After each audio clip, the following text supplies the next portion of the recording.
मुंबई गोवा महामार्गावरील खेड तालुक्यातील भोसते घाटात रविवारी उशिरा रात्री केमिकल वाहतूक करणारा टँकर पलटी झाला.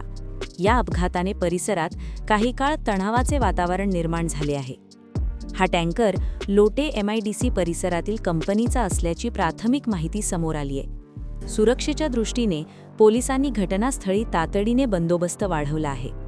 अपघातानंतर टँकरमधून रासायनिक द्रव्य गळतीची शक्यता लक्षात घेऊन अग्निशमन दलाची टीम घटनास्थळी दाखल झाली आहे.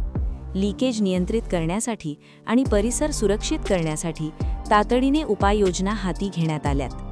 प्राथमिक माहितीनुसार गळती आटोक्यात आणण्यात यश आलं आहे. अपघातग्रस्त टँकर हा सध्या विविध कारणांनी चर्चेत असलेल्या लक्ष्मी ऑर्गॅनिक केमिकल कंपनीशी संबंधित असल्याचे बोलले जात आहे. त्यामुळे प्रशासनाने अधिक खबरदारी घेत संपूर्ण परिसरावर लक्ष केंद्रित केलं आहे.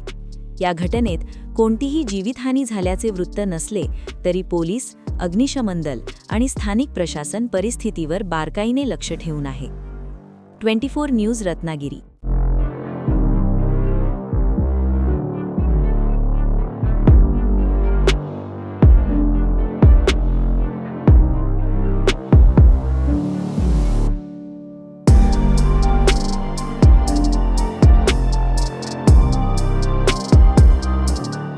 अशाच नवनवीन घडामोडी पाहण्यासाठी 24 न्यूज चॅनलला आत्ताच सबस्क्राईब करा, शेअर करा आणि बेल आयकॉनला प्रेस करायला विसरू नका.